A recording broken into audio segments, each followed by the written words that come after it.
Welcome back to the Channel Makers YouTube channel. I'm Nathan, and recently I have been digging deep into the value of YouTube comments.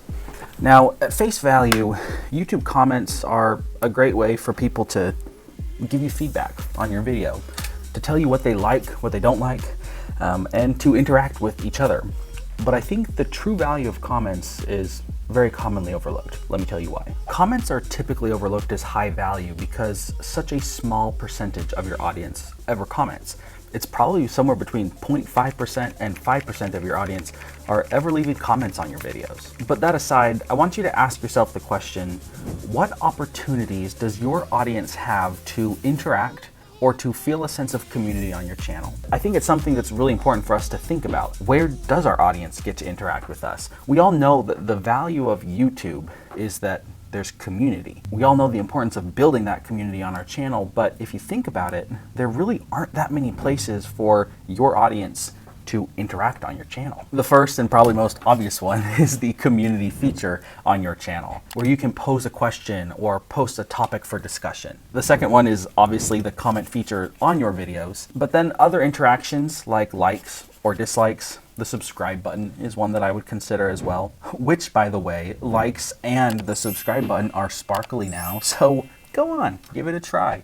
Make that like button sparkle. And finally, when we're talking about gaining a sense of community, when they watch your videos, there is some sense of connection that they are building with you, which is great, but not necessarily building the connection with other people in your audience, which is kind of what we want to focus on today. So those four options are really it across your channel. And like I said, probably 0.5 to 5% of your audience are participating in these on a regular basis. Oh, and I should probably mention, my RGB lights are both at like 1%. So if they go off in this video, is what it is. Okay, now think of the channels that you watch. Like I'm talking about you. What channels do you watch on YouTube? And then be honest with yourself, how often are you interacting on those channels? How often are you hitting the like button or the dislike button? How often are you actually subscribing? How often are you commenting or participating in the comment section? It's probably not much. I know that I am not one to typically be commenting on every video that I watch. Sometimes I'll give it a thumbs up if the creator asks me to, or if I actually find value in the video, but it's not every day that I'm participating on a YouTube channel like this. Again, I think it's a very small percentage of people who are. That being said, I think that there's a group of people that I have neglected to talk about this far in the video, and maybe you've caught on, but the group of people I want to talk about right now are the watchers. I think that in some cases and in certain situations, we have all been the watchers. And I'm talking about those of us who just go to the comment section for some form of entertainment, for some form of understanding what people are thinking about the topic on the video. I think also a big reason people go to the comments is to see if there's any drama happening, which I think comment sections typically have some drama. Which is a big draw for a lot of people. But if you think about the 0.5 to 5% of people who are actually commenting on your video, how many people on top of that percentage are watching the comments, are reading the comments, maybe leaving a like on a comment they like or a dislike on a comment they don't? I think that group of people is a lot bigger than we think it is. So when you post a video on your channel or someone other creator posts a video on their channel, there are really three groups of people that we can realistically split us all into. Number one, the people who just watch the video and then leave, which I have to admit are probably psychopaths, because why wouldn't you at least go take a look at the comments? Everyone loves the comments, right? No, I'm just kidding, kind of. The second group of people are the people who are commenting actively on the video, maybe expressing support for the creator, maybe saying that they disagree with the creator or that they really hate the creator and then they should stop creating on YouTube. I don't get those people. But then the third group of people are the watchers. These are really the three types of people on your videos. And we're gonna just put group one aside, the crazy people, but we're gonna talk about groups 2 and 3 a little bit. When we talk about the commenters are providing value for the watchers. And so it's like this little ecosystem. Without commenters, there wouldn't be watchers. And so again, when we think about these groups of people, we know that the commenters are a very small portion of our audience. But the watchers make up, I would imagine, a significant portion of our audience is actually looking at the comments to some extent. Maybe they're not scrolling through the entirety of the comments, but I think that's okay. But as creators, I think it's so key that we capitalize on the value of comments.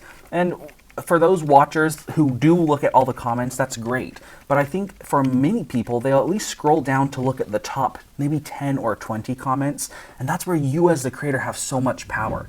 I think at very least, you should be posting a pinned comment on every single video. And some of you may be doing that, but I think that that's just the very basic baseline of what you should be doing. Give them something to discuss. Give them a question to debate. There are so many valuable things that you can be doing with a pinned comment. We're going to go into a little bit of a unique strategy that I've come up with in just a second, but I think something else that we need to be doing is helping our commenters feel like they are cared for, feel like they are seen. Because when someone comments on your video and there's no interaction with their comment, it just goes nowhere. But as soon as you heart their comment, or as soon as you respond to their comment, that comment is left in their mind. It's not a comment that just went into the ether and then they forgot about totally.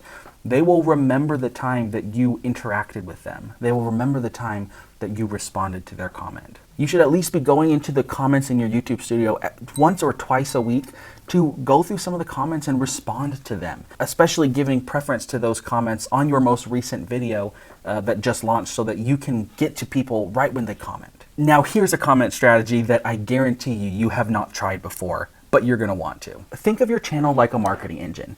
People come to your channel, they watch a video. At that point, they've entered your funnel. We all know the idea of a marketing funnel. Once they've entered into your funnel, they watch your video. Maybe they like the video, becoming a little bit more invested in your channel. Maybe they subscribe to your channel. And at some point, after these people watch your videos, comment, like, even dislike occasionally, you will have people who are very close to the bottom of your funnel, your channel. These are the people who are most active with your brand. These are what you might consider super fans. And these are the people who are commenting on every single one or most of your videos. Now, there are the people who comment on your videos who are just angry. We're not talking about them. We're talking about the people who are consistently giving you positive feedback, thanking you for your videos, giving you suggestions, really helpful ideas. Those are the people that we're talking about. At the point where they are here in your comments every single video, they are ready to be taken to the next level. And you might be wondering, well, for my channel, what is the next level? And there are so many different things that this could be. It could be merchandise. It could be something that you're selling that's branded of yours that you want your audience to have. Maybe it's a hat or a sweatshirt or a t-shirt. I think that's really common among YouTube creators. It could be consultations. It could be an info product or an e-product or other types of physical products. The people in your comments who are your super fans are ready to be converted to this type of product. Now here's the thing, we know that people go through cycles in their commenting and kind of how dedicated they are to the channel. And so you need to be ready to scoop those people up when they are at that point where they're commenting on every video, because at some point they will slow down, they'll find another channel that they start watching and you will have missed that opportunity. This strategy is as simple as utilizing your pinned comment and saying, hey, I have this sale going on, or hey, I just launched this new product, or hey, I have this email list. Give people a next step. If you don't have a product to offer them, get them on your email list. I would say your comment section is essentially the warmest part of your audience, and so they want to convert to something. They want to be on your email list. They want to have more value and more interaction with you and your brand. So give that to them. Now, there are some of you that might be saying, okay, well, I haven't done this. I can implement it now. It's going to be really slow to get started. And yes, if you just put these comments and this type of interaction on your most recent videos, then yes, it will be slow to get started. But here's the trick. All of your old videos in your library are still valuable. People are still watching those videos. And in your YouTube studio, you can easily see your top 10 videos in the last 30 days, the last 7 days, or the last 60 days.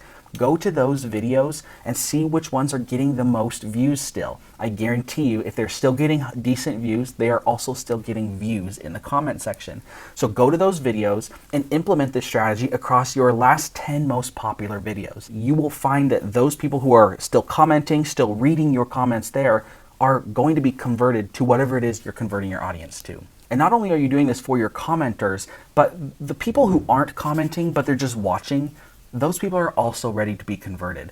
It's just a different personality type. Like I said, I do YouTube and I'm not one to go commenting on other people's videos. I like to watch the conversation. If I feel dedicated to a creator, I will go enjoy the comment section. I'll read the banter between different fans and I'll like different comments, but I will rarely leave a comment.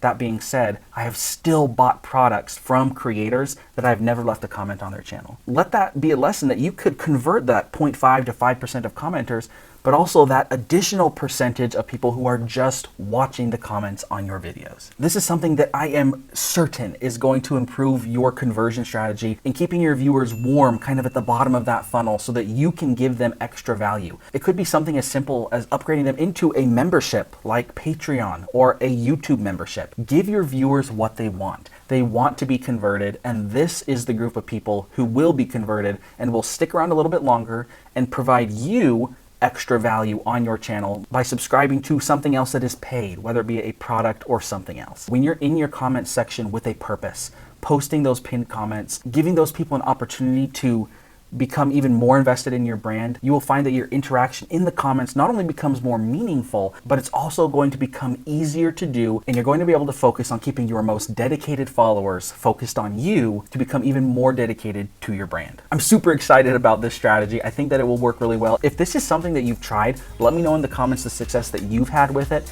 and if it's something that you haven't tried, go do it today.